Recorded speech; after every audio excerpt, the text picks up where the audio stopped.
Hi, everybody. Hi, everyone. I'm Reverend Catie. I'm Darrah Bryans, the ministerial intern, and this is Percy. And the two humans here, we are the ministers serving First Parish in Needham, Unitarian Universalist. And we welcome you back to our couch conversations. This is May of 2023. And each month at First Parish, we have a different ministry theme. And we weave that into our Sunday services and our music, our small group ministries, our lifespan religious exploration. And this month, our theme is Widening the Circle of Concern, which is the same as a title of a commission report out of our national denomination, the Unitarian Universalist Association, that is about how, as Unitarian Universalists, we can become more welcoming, more inclusive, more actively anti-oppressive within our own congregations. And so we've been talking about that a lot this month, how we widen our circles of concern. And one thing you and I had also talked about was that thinking of circles. In pastoral care training for ministers, they talk about concentric circles of concern when there's been an illness, if somebody's suffering, if there's been a trauma or a tragedy, and that at the center there's the person or persons it happened to, and then it's their close family, close chosen family, friends, and then outwards. And that you should always be trying to take care of the person or people that are in one level from you. And I have been thinking about that balance of the concentric circles of concern, of reaching inward to folks who are suffering, but the language we're using this month is widening our circle of concern. Which is a different motion, but yet it's kind of doing the same thing. And sometimes we're at the center of the concentric circles, and how do we make sure we take care of ourselves? And we were also talking about the ways in which the wider world right now seems to be pushing us to narrow our circles, to exclude all who are different, whether you're part of the LGBTQ community, whether you are part of any marginalized group, rather than naming them all. That all the laws. But we are thinking a lot about our, particularly our trans neighbors, family and friends at laws this time. Being passed that are saying they legally cannot exist.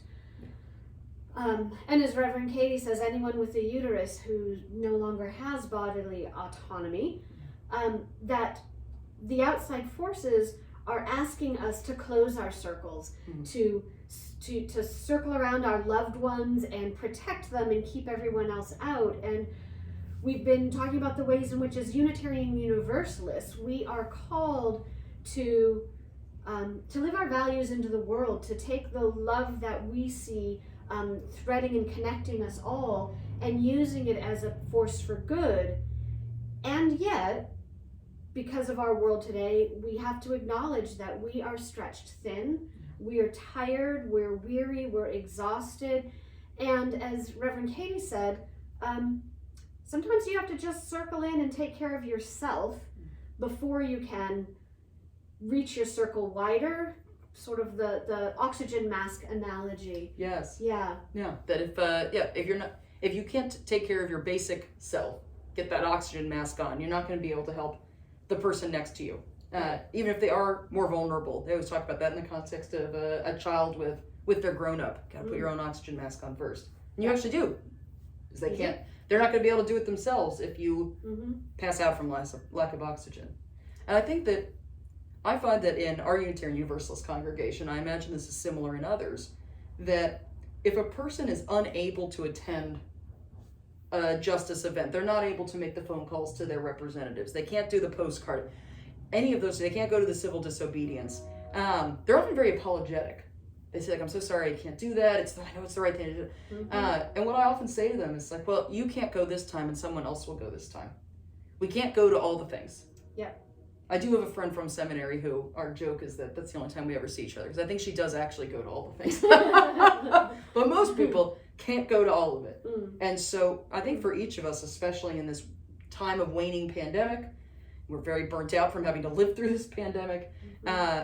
It's a spiritual challenge for us, individually and collectively, to reflect day to day, week to week, like, what is my cup full enough that I can give anything out? And that can either lead in one of two directions. Either that, like, my cup is really low, I need to fill it. I need to take care of myself, or I need to take care of this family member who's really struggling. Like, I have to close in a little bit. I have to ask for help from the concentric circles outside of me. Or, oh, I have enough right now. I can do that one more thing this week.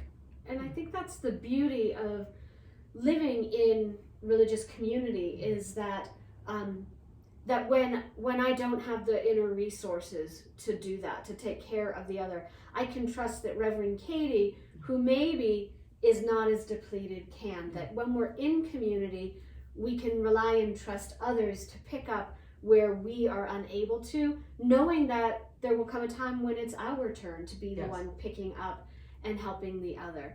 Yeah. It's really one of the beautiful things about religious community. Yes. No. And on that note, you're welcome to reach out to us with your thoughts about widening the circle of concern. Whether you're feeling like you need more concern for yourself, your family, that you're feeling a little closed in, like you need to concentrate your energy, or if you are looking for ways to widen your circle. And please tell us, how are you thinking of doing that? You can find our email addresses on our church website, uunitum.org. And if you'd like to get more involved in congregational life at First Parish or otherwise, we are at 23 Dedham Avenue in Needham, Massachusetts. Down. You can come visit any Sunday. And we have lots of other programming throughout the week, both that nurture our spirits and that help guide our efforts to nurture and care for and co-create liberation for all people. So we hope that we'll hear from you soon. You can comment here, wherever you're watching, you can email us. Maybe we'll even see you on a Sunday. That would be great. Yeah. Thanks for tuning in. See you next month. Bye.